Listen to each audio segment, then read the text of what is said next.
El existencialismo es un humanismo, por Jean-Paul Sartre. Quisiera defender aquí el existencialismo de una serie de reproches que se le han formulado.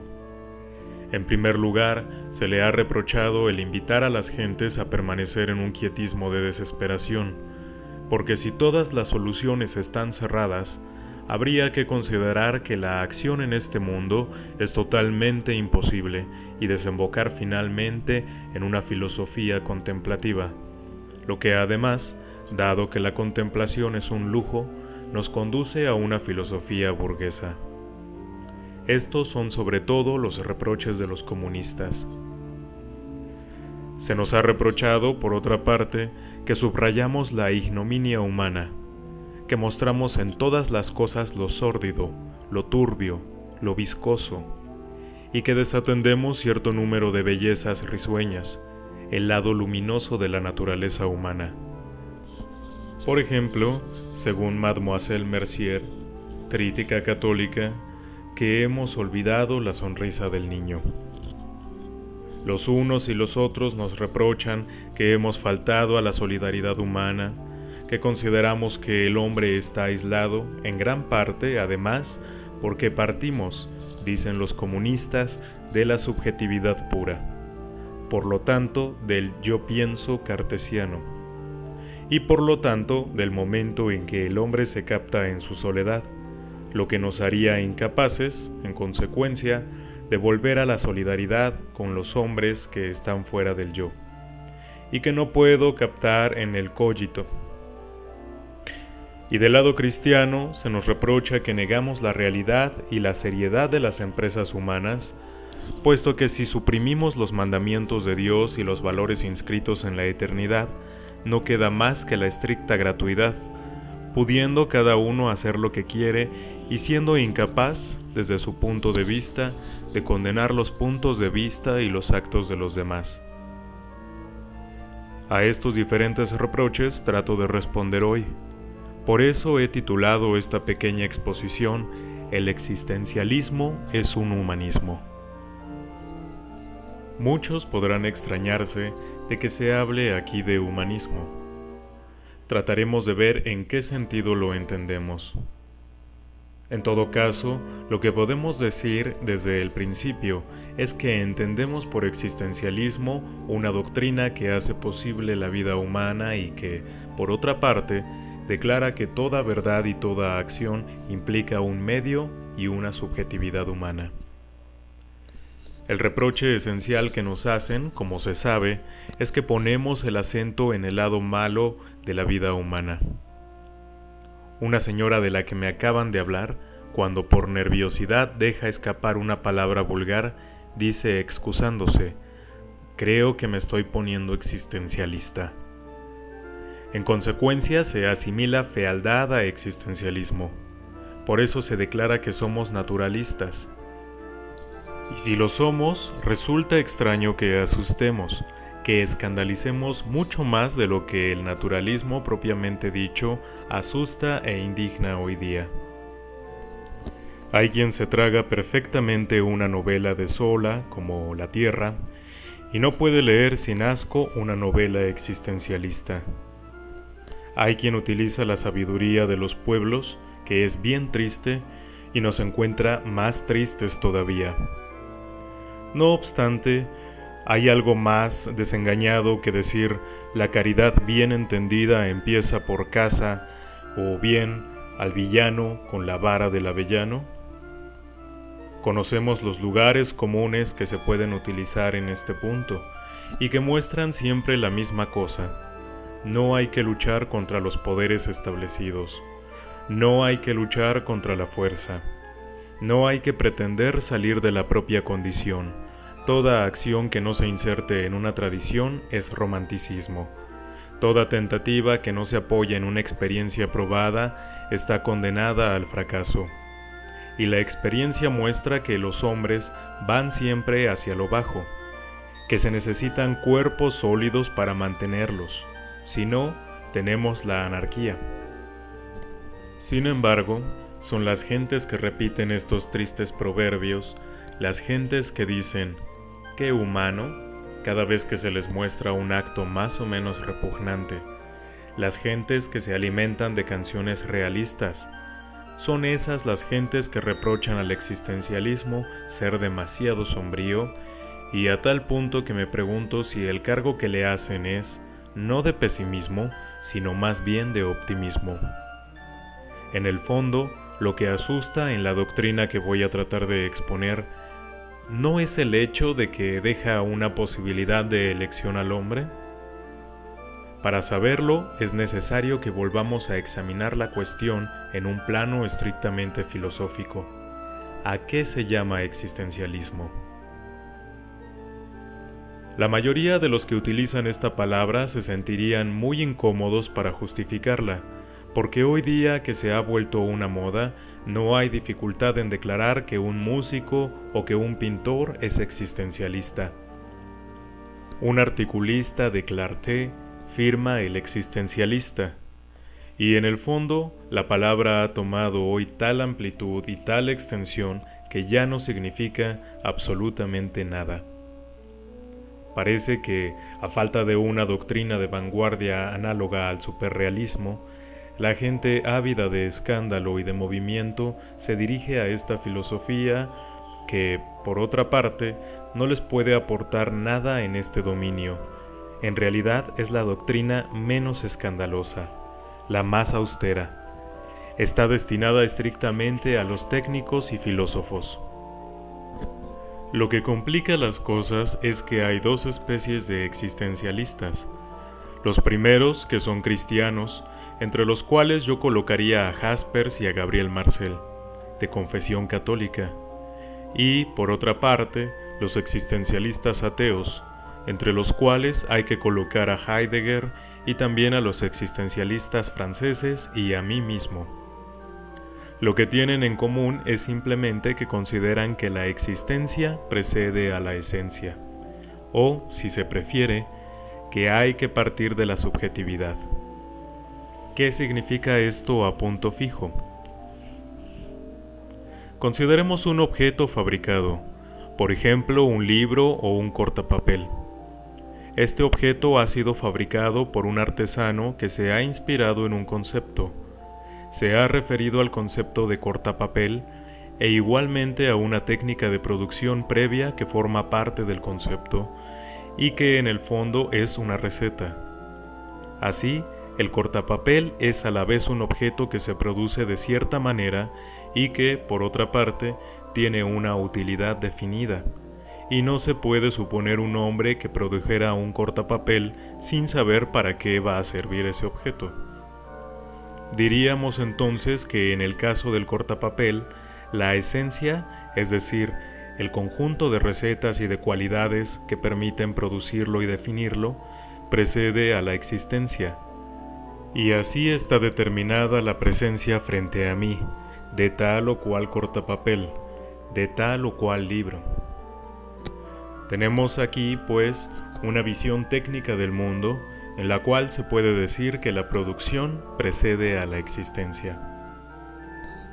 Al concebir un Dios creador, este Dios se asimila la mayoría de las veces a un artesano superior, y cualquiera que sea la doctrina que consideremos, trátese de una doctrina como la de Descartes o como la de Leibniz, admitimos siempre que la voluntad sigue más o menos al entendimiento, o por lo menos lo acompaña, y que Dios, cuando crea, sabe con precisión lo que crea. Así, el concepto de hombre en el espíritu de Dios es asimilable al concepto de cortapapel en el espíritu del industrial, y Dios produce al hombre siguiendo técnicas y una concepción, exactamente como el artesano fabrica un cortapapel siguiendo una definición y una técnica. Así, el hombre individual realiza cierto concepto que está en el entendimiento divino.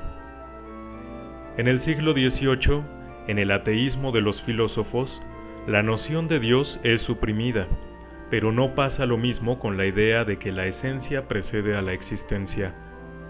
Esta idea la encontramos un poco en todas partes. La encontramos en Diderot, en Voltaire y aún en Kant. El hombre es poseedor de una naturaleza humana. Esta naturaleza humana, que es el concepto humano, se encuentra en todos los hombres, lo que significa que cada hombre es un ejemplo particular de un concepto universal, el hombre. En Kant resulta de esta universalidad que tanto el hombre de los bosques, el hombre de la naturaleza, como el burgués están sujetos a la misma definición y poseen las mismas cualidades básicas. Así, pues, aquí también la esencia del hombre precede a esa existencia histórica que encontramos en la naturaleza. El existencialismo ateo que yo represento es más coherente. Declara que si Dios no existe, hay por lo menos un ser en el que la existencia precede a la esencia, un ser que existe antes de poder ser definido por ningún concepto, y que este ser es el hombre, o como dice Heidegger, la realidad humana. ¿Qué significa aquí que la existencia precede a la esencia? Significa que el hombre empieza por existir, se encuentra, surge en el mundo y que después se define. El hombre, tal como lo concibe el existencialista, si no es definible, es porque empieza por no ser nada. Solo será después, y será tal como se haya hecho. Así pues, no hay naturaleza humana porque no hay Dios para concebirla. El hombre es el único que no solo es tal como él se concibe, sino tal como él se quiere, y como se concibe después de la existencia, como se quiere después de este impulso hacia la existencia. El hombre no es otra cosa que lo que él se hace. Este es el primer principio del existencialismo. Es también lo que se llama la subjetividad, que se nos echa en cara bajo este nombre. Pero, ¿qué queremos decir con esto sino que el hombre tiene una dignidad mayor que la piedra o la mesa? Porque queremos decir que el hombre empieza por existir, es decir, que empieza por ser algo que se lanza hacia un porvenir y que es consciente de proyectarse hacia el porvenir. El hombre es ante todo un proyecto que se vive subjetivamente, en lugar de ser un musgo, una podredumbre o una coliflor. Nada existe previamente a este proyecto. Nada hay en el cielo inteligible y el hombre será ante todo lo que habrá proyectado ser, no lo que querrá ser, porque lo que entendemos ordinariamente por querer es una decisión consciente, que para la mayoría de nosotros es posterior a lo que el hombre ha hecho de sí mismo. Yo puedo querer adherirme a un partido, escribir un libro, casarme. Todo esto no es más que la manifestación de una elección más original, más espontánea que lo que se llama voluntad. Pero si verdaderamente la existencia precede a la esencia, el hombre es responsable de lo que es. Así, el primer paso del existencialismo es poner a todo hombre en posesión de lo que es, y asentar sobre él la responsabilidad total de su existencia. Y cuando decimos que el hombre es responsable de sí mismo, no queremos decir que el hombre es responsable de su estricta individualidad, sino que es responsable de todos los hombres. Hay dos sentidos de la palabra subjetivismo y nuestros adversarios juegan con los dos sentidos. Subjetivismo, por una parte, quiere decir elección del sujeto individual por sí mismo, y por otra, imposibilidad del hombre de sobrepasar la subjetividad humana. El segundo sentido es el sentido profundo del existencialismo. Cuando decimos que el hombre se elige, entendemos que cada uno de nosotros se elige, pero también queremos decir con esto que al elegirse elige a todos los hombres. En efecto, no hay ninguno de nuestros actos que al crear el hombre que queremos ser, no cree al mismo tiempo una imagen del hombre tal como consideramos que debe ser. Elegir ser esto o aquello es afirmar al mismo tiempo el valor de lo que elegimos, porque nunca podemos elegir mal.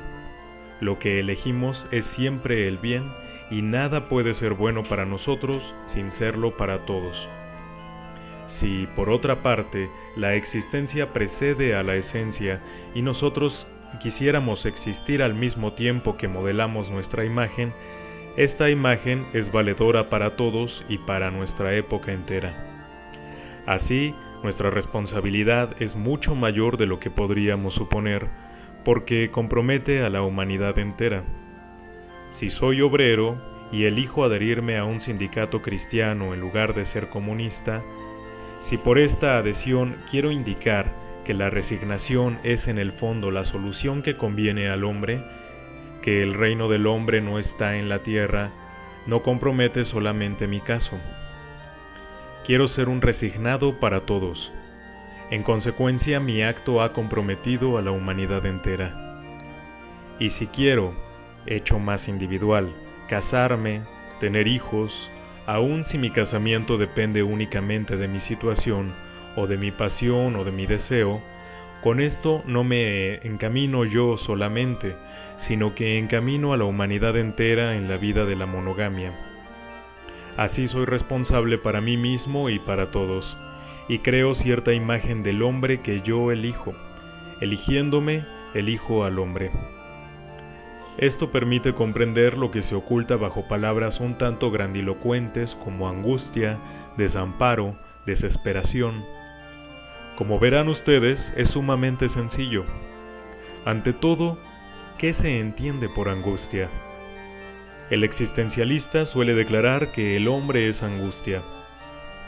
Esto significa que el hombre que se compromete y que se da cuenta de que es no solo el que elige ser, sino también un legislador que elige al mismo tiempo que a sí mismo a la humanidad entera, no puede escapar al sentimiento de su total y profunda responsabilidad. Ciertamente hay muchos que no están angustiados, pero nosotros pretendemos que se enmascaran su propia angustia, que la huyen. En verdad, muchos creen al obrar que solo se comprometen a sí mismos, y cuando se les dice, pero si todo el mundo procediera así, se encogen de hombros y contestan, no todo el mundo procede así. Pero en verdad hay que preguntarse siempre, ¿qué sucedería si todo el mundo hiciera lo mismo? Y no se escapa uno de este pensamiento inquietante, sino por una especie de mala fe.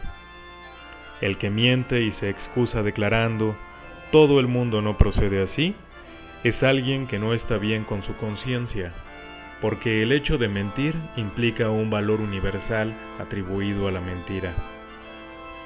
Aun cuando la angustia se enmascara, aparece. Es esta angustia la que Kierkegaard llama la angustia de Abraham. Conocen ustedes la historia. Un ángel ha ordenado a Abraham sacrificar a su hijo. Todo anda bien si es verdaderamente un ángel el que ha venido y le ha dicho, tú eres Abraham, sacrificarás a tu hijo. Pero cada cual puede preguntarse ante todo, ¿es en verdad un ángel y soy yo en verdad Abraham? ¿Quién me lo prueba? Había una loca que tenía alucinaciones. Le hablaban por teléfono y le daban órdenes. El médico le preguntó, ¿pero quién es el que le habla? Ella contestó, dice que es Dios. ¿Y qué es lo que le probaba, en efecto, que fuera Dios? Si un ángel viene a mí, ¿qué me prueba que es un ángel? Y si oigo voces, ¿qué me prueba que vienen del cielo y no del infierno, o del subconsciente, o de un estado patológico? ¿Quién prueba que se dirigen a mí? ¿Quién me prueba que soy yo el realmente señalado para imponer mi concepción del hombre y mi elección a la humanidad? No encontraré jamás ninguna prueba, ningún signo para convencerme de ello. Si una voz se dirige a mí, siempre seré yo quien decida que esta voz es la voz del ángel. Si considero que tal o cual acto es bueno, soy yo el que elegiré decir este acto es bueno y no malo. Nadie me designa para ser Abraham, y sin embargo estoy obligado a cada instante a hacer actos ejemplares. Todo ocurre como si, para todo hombre, toda la humanidad tuviera los ojos fijos en lo que hace y se ajustara a lo que hace. Y cada hombre debe decirse: ¿soy yo quien tiene derecho de obrar de tal manera que la humanidad se ajusta a mis actos? Y si no se dice esto, es porque se enmascara su angustia. No se trata aquí de una angustia que conduzca al quietismo, a la inacción. Se trata de una simple angustia que conocen todos los que han tenido responsabilidades. Cuando, por ejemplo, un jefe militar toma la responsabilidad de un ataque y envía cierto número de hombres a la muerte, elige hacerlo y elige él solo. Sin duda hay órdenes superiores, pero son demasiado amplias y se impone una interpretación que proviene de él, y de esta interpretación depende la vida de 14 o 20 hombres. No se puede dejar de tener, en la decisión que toma, cierta angustia. Todos los jefes conocen esta angustia. Esto no les impide obrar, al contrario, es la condición misma de su acción, porque esto supone que enfrentan una pluralidad de posibilidades y cuando eligen una, se dan cuenta que solo tiene valor porque ha sido elegida. Y esta especie de angustia, que es la que describe el existencialismo, veremos que se explica además por una responsabilidad directa frente a los otros hombres que compromete. No es una cortina que nos separa de la acción, sino que forma parte de la misma acción. Y cuando se habla de desamparo, expresión cara a Heidegger, queremos decir solamente que Dios no existe y que de esto hay que sacar las últimas consecuencias. El existencialismo se opone decididamente a cierto tipo de moral laica que quisiera suprimir a Dios con el menor gasto posible. Cuando hacia 1880 algunos profesores franceses trataron de constituir una moral laica, dijeron más o menos esto: Dios es una hipótesis inútil y costosa. Nosotros la suprimimos, pero es necesario, sin embargo, para que haya una moral, una sociedad, un mundo vigilado, que ciertos valores se tomen en serio y se consideren como existentes a priori. Es necesario que sea obligatorio a priori que sea uno honrado, que no mienta, que no pegue a su mujer, que tenga hijos, etcétera, etcétera. Haremos, por lo tanto, un pequeño trabajo que permitirá demostrar que estos valores existen, a pesar de todo, inscritos en un cielo inteligible, aunque por otra parte Dios no exista. Dicho en otra forma, y es, según creo yo, la tendencia de todo lo que se llama en Francia radicalismo, nada cambiará aunque Dios no exista. Encontraremos las mismas normas de honradez, de progreso, de humanismo y habremos hecho de Dios una hipótesis superada que morirá tranquilamente y por sí misma. El existencialista, por el contrario, piensa que es muy incómodo que Dios no exista, porque con él desaparece toda posibilidad de encontrar valores en un cielo inteligible. Ya no se puede tener al bien a priori, porque no hay más conciencia infinita y perfecta para pensarlo. No está escrito en ninguna parte que el bien exista, que haya que ser honrado, que no haya que mentir, puesto que precisamente estamos en un plano donde solamente hay hombres. Dostoyevsky escribe: si Dios no existiera, todo estaría permitido. Este es el punto de partida del existencialismo. En efecto, todo está permitido si Dios no existe y en consecuencia el hombre está abandonado, porque no encuentra ni en sí ni fuera de sí una posibilidad de aferrarse. No encuentra ante todo excusas. Si en efecto la existencia precede a la esencia, no se podrá jamás explicar por referencia a una naturaleza humana dada y fija. Dicho de otro modo, no hay determinismo. El hombre es libre. El hombre es libertad. Si, por otra parte, Dios no existe, No encontramos frente a nosotros valores u órdenes que legitimen nuestra conducta. Así no tenemos ni detrás ni delante de nosotros, en el dominio luminoso de los valores, justificaciones o excusas. Estamos solos, sin excusas. Es lo que expresaré diciendo que el hombre está condenado a ser libre. Condenado, porque no se ha creado a sí mismo y sin embargo, por otro lado, libre, porque una vez arrojado al mundo es responsable de todo lo que hace. El existencialista no cree en el poder de la pasión. No pensará nunca que una bella pasión es un torrente devastador que conduce fatalmente al hombre a ciertos actos y que por consecuencia es una excusa. Piensa que el hombre es responsable de su pasión. El existencialista tampoco pensará que el hombre puede encontrar socorro en un signo dado sobre la tierra que lo oriente, porque piensa que el hombre descifra por sí mismo el signo como prefiere. Piensa, pues, que el hombre, sin ningún apoyo ni socorro, está condenado a cada instante a inventar al hombre. Ponget ha dicho en un artículo muy hermoso: el hombre es el porvenir del hombre.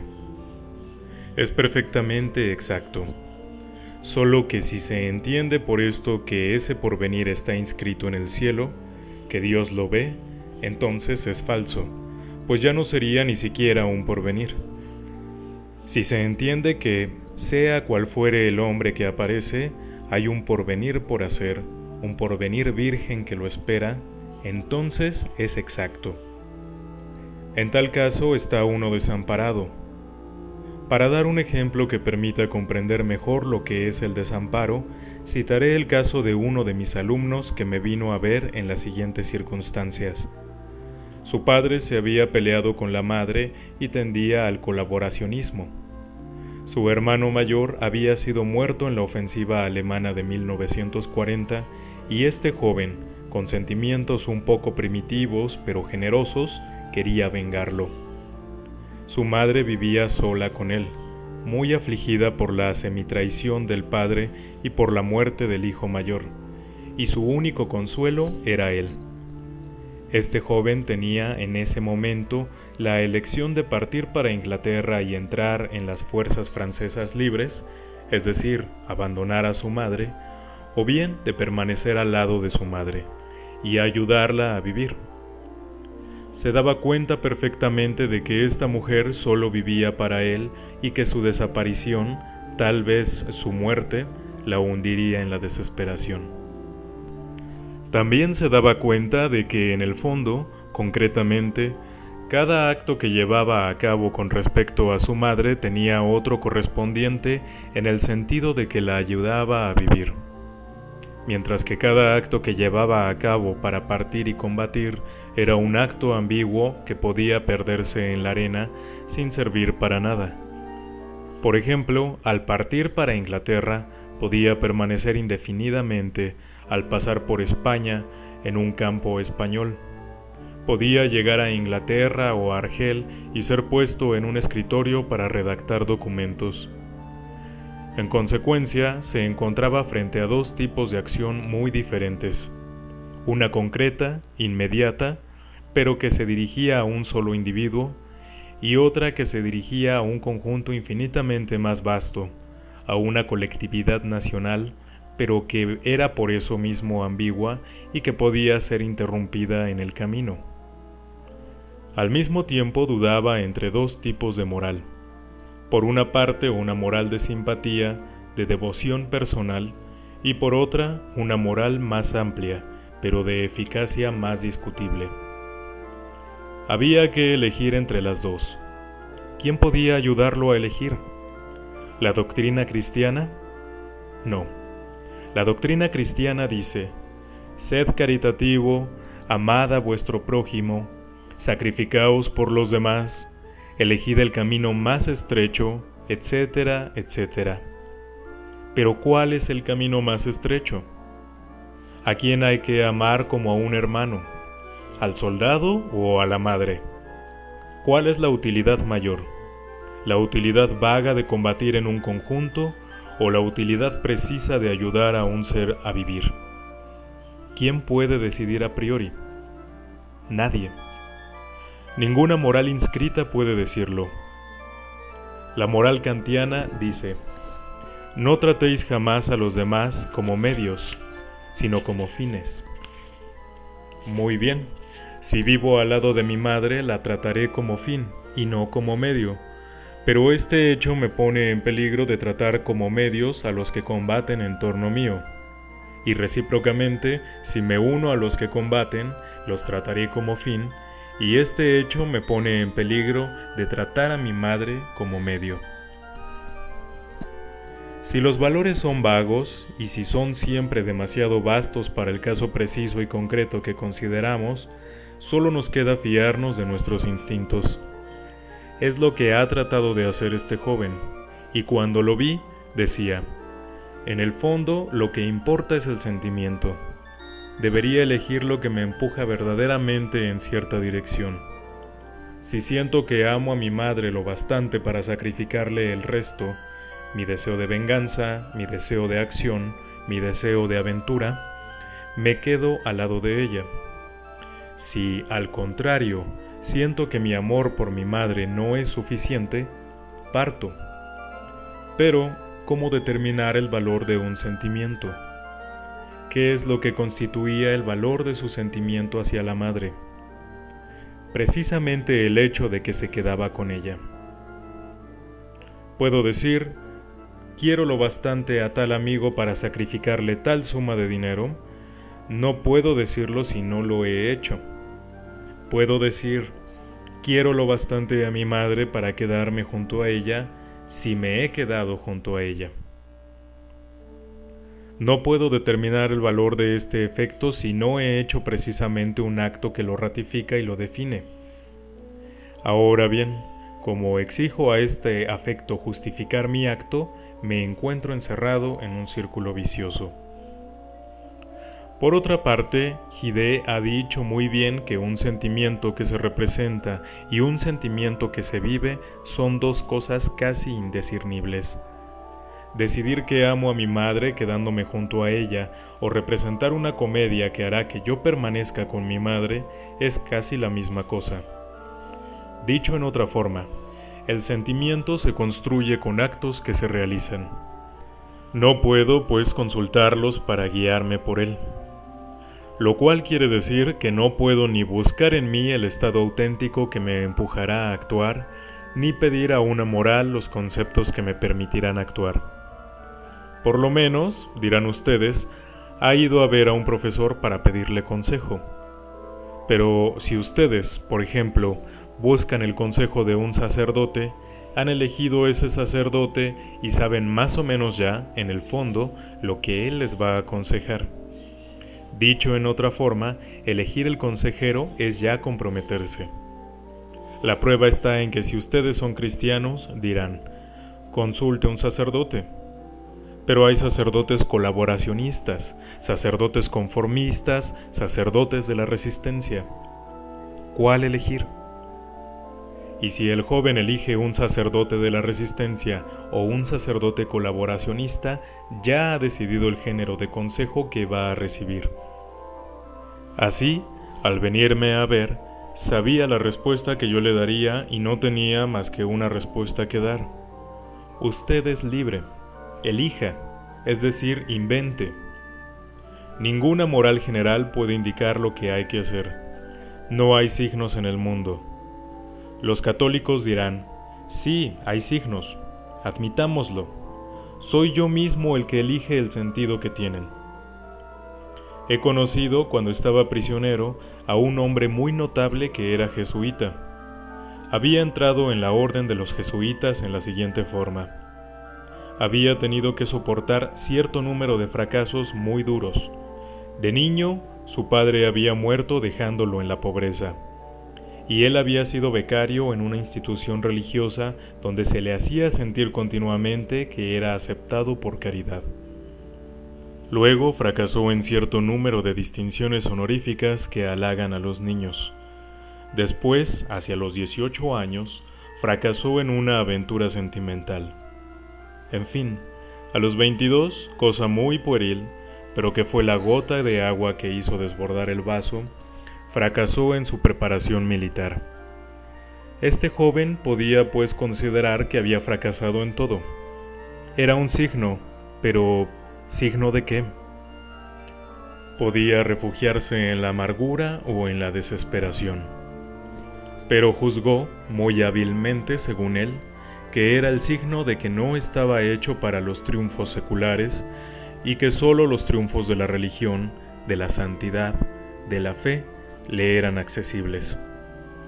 Vio entonces en esto la palabra de Dios y entró en las órdenes. ¿Quién no ve que la decisión del sentido del signo ha sido tomada por él solo?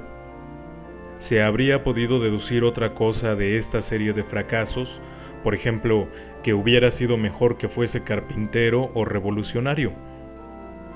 Lleva pues la entera responsabilidad del desciframiento. El desamparo implica que elijamos nosotros mismos nuestro ser. El desamparo va junto con la angustia.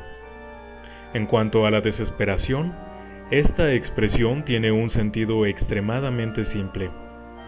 Quiere decir que nos limitaremos a contar con lo que depende de nuestra voluntad o con el conjunto de probabilidades que hacen posible nuestra acción.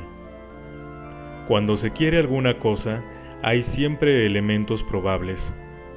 Puedo contar con la llegada de un amigo. El amigo viene en ferrocarril o en tranvía. Eso supone que el tren llegará a la hora fijada o que el tranvía no descarrilará.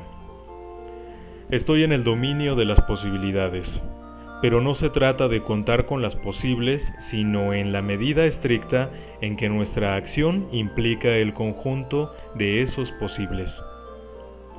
A partir del momento en que las posibilidades que considero no están rigurosamente comprometidas por mi acción, debo desinteresarme, porque ningún Dios, ningún designio puede adaptar el mundo y sus posibles a mi voluntad.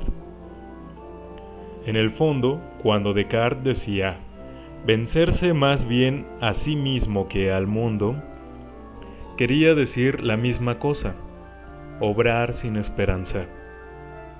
Los marxistas con quienes he hablado me contestan, usted puede en su acción, que estará evidentemente limitada por su muerte, contar con el apoyo de los otros.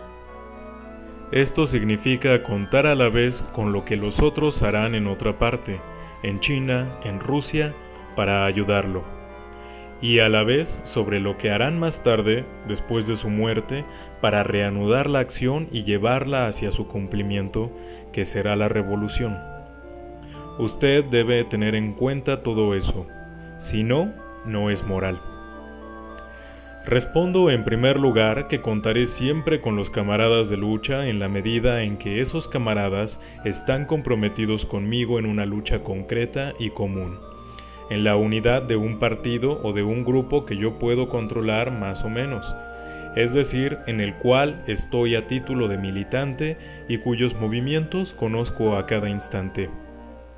En ese momento, contar con la unidad del partido es exactamente como contar con que el tranvía llegará a la hora o con que el tren no descarrilará. Pero no puedo contar con hombres que no conozco, fundándome en la bondad humana o en el interés del hombre por el bien de la sociedad, dado que el hombre es libre y que no hay ninguna naturaleza humana en que pueda yo fundarme. No sé qué llegará a ser de la Revolución Rusa. Puedo admirarla y ponerla de ejemplo en la medida que hoy me prueba que el proletariado desempeña un papel en Rusia como no lo desempeña en ninguna otra nación. Pero no puedo afirmar que esto conducirá forzosamente a un triunfo del proletariado. Tengo que limitarme a lo que veo. No puedo estar seguro de que los camaradas de lucha reanudarán mi trabajo después de mi muerte para llevarlo a un máximo de perfección, puesto que estos hombres son libres y decidirán libremente mañana sobre lo que será el hombre. Mañana, después de mi muerte, algunos hombres pueden decidir establecer el fascismo, y los otros pueden serlo bastante cobardes y desamparados para dejarles hacer. En ese momento, el fascismo será la verdad humana y tanto peor para nosotros. En realidad, las cosas serán tales como el hombre haya decidido que sean. ¿Quiere decir esto que deba abandonarme al quietismo? No. En primer lugar, debo comprometerme. Luego, actuar según la vieja fórmula: no es necesario tener esperanzas para obrar. Esto no quiere decir que yo no deba pertenecer a un partido, pero sí que no tendré ilusión y que haré lo que pueda. Por ejemplo, si me pregunto, ¿llegará la colectivización como tal a realizarse? No sé nada. Solo sé que haré todo lo que esté en mi poder para que llegue. Fuera de esto, no puedo contar con nada. El quietismo es la actitud de la gente que dice: los demás pueden hacer lo que yo no puedo. La doctrina que yo les presento es justamente lo opuesto al quietismo, porque declara: solo hay realidad en la acción, y va más lejos todavía, porque agrega: el hombre no es nada más que su proyecto, no existe más que en la medida en que se realiza, no es por lo tanto más que el conjunto de sus actos, nada más que su vida. De acuerdo con esto, podemos comprender por qué nuestra doctrina horroriza a algunas personas. Porque a menudo no tienen más que una forma de soportar su miseria, y es pensar así: las circunstancias han estado contra mí, yo valía mucho más de lo que he sido, evidentemente no he tenido un gran amor o una gran amistad, pero es porque no he encontrado ni un hombre ni una mujer que fueran dignos. No he escrito buenos libros porque no he tenido tiempo para hacerlos. No he tenido hijos a quienes dedicarme porque no he encontrado al hombre con el que podría haber realizado mi vida. Han quedado pues en mí, sin empleo y enteramente viables, un conjunto de disposiciones, de inclinaciones, de posibilidades que me dan un valor que la simple serie de mis actos no permite inferir. Ahora bien, en realidad, para el existencialismo no hay otro amor que el que se construye. No hay otra posibilidad de amor que la que se manifiesta en el amor. No hay otro genio que el que se manifiesta en las obras de arte. El genio de Proust es la totalidad de las obras de Proust. El genio de Racine es la serie de sus tragedias. Fuera de esto, no hay nada. ¿Por qué atribuir a Racine la posibilidad de escribir una nueva tragedia, puesto que precisamente no la ha escrito? Un hombre que se compromete en la vida dibuja su figura, y fuera de esta figura no hay nada. Evidentemente, este pensamiento puede parecer duro para aquel que no ha triunfado en la vida, pero por otra parte, dispone a las gentes para comprender que solo cuenta la realidad, que los sueños, las esperas, las esperanzas, permiten solamente definir a un hombre como un sueño desilusionado, como esperanzas abortadas, como esperas inútiles, es decir, que esto lo define negativamente y no positivamente. Sin embargo, cuando se dice, tú no eres otra cosa que tu vida, esto no implica que el artista será juzgado solamente por sus obras de arte. Miles de otras cosas contribuyen igualmente a definirlo.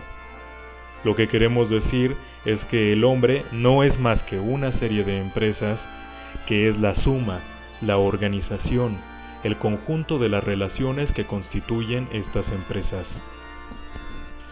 En estas condiciones, lo que se nos reprocha aquí no es en el fondo nuestro pesimismo, sino una dureza optimista.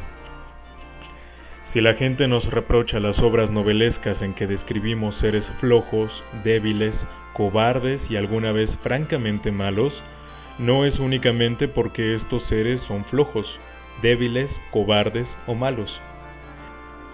Porque si, como Zola, declaramos que son así por herencia, por la acción del medio, de la sociedad, por un determinismo orgánico o psicológico, la gente se sentiría segura y diría: bueno, somos así y nadie puede hacer nada. Pero el existencialista, cuando describe un cobarde, dice que el cobarde es responsable de su cobardía. No lo es porque tenga un corazón, un pulmón o un cerebro cobarde. No lo es debido a una organización fisiológica, sino que lo es porque se ha construido como hombre cobarde por sus actos. No hay temperamento cobarde, hay temperamentos nerviosos, hay sangre floja, como dicen, o temperamentos ricos, pero el hombre que tiene una sangre floja no por eso es cobarde, porque lo que hace la cobardía es el acto de renunciar o de ceder. Un temperamento no es un acto, el cobarde está definido a partir del acto que realiza. Lo que la gente siente oscuramente y le causa horror es que el cobarde que nosotros presentamos es culpable de ser cobarde. Lo que la gente quiere es que se nazca cobarde o héroe. Uno de los reproches que se hace a menudo a Caminos de la Libertad se formula así: pero, en fin, de esa gente que es tan floja, ¿cómo hará usted héroes? Esta objeción hace más bien reír, porque supone que uno nace héroe. Y en el fondo es esto lo que la gente quiere pensar. Si se nace cobarde, se está perfectamente tranquilo. No hay nada que hacer. Se será cobarde para toda la vida.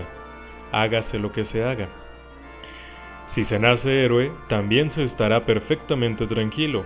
Se será héroe toda la vida. Se beberá como héroe, se comerá como héroe. Lo que dice el existencialista es que el cobarde se hace cobarde, el héroe se hace héroe. Hay siempre para el cobarde una posibilidad de no ser más cobarde y para el héroe de dejar de ser héroe. Lo que tiene importancia es el compromiso total y no es un caso particular, una acción particular lo que compromete totalmente. Así, creo yo, hemos respondido a cierto número de reproches concernientes al existencialismo. Ustedes ven que no puede ser considerada como una filosofía del quietismo, puesto que define al hombre por la acción, ni como una descripción pesimista del hombre. No hay doctrina más optimista, puesto que el destino del hombre está en él mismo, ni como una tentativa para descorazonar al hombre alejándole de la acción, puesto que le dice que solo hay esperanza en su acción, y que la única cosa que permite vivir al hombre es el acto. En consecuencia, en este plano, tenemos que vérnoslas con una moral de acción y de compromiso. Sin embargo, se nos reprocha además, partiendo de estos postulados, que aislamos al hombre en su subjetividad individual. Aquí también se nos entiende muy mal. Nuestro punto de partida, en efecto, es la subjetividad del individuo, y esto por razones estrictamente filosóficas. No porque somos burgueses, sino porque queremos una doctrina basada sobre la verdad y no un conjunto de bellas teorías llenas de esperanza y sin fundamentos reales. En el punto de partida no puede haber otra verdad que esta: pienso, luego soy. Esta es la verdad absoluta de la conciencia captándose a sí misma.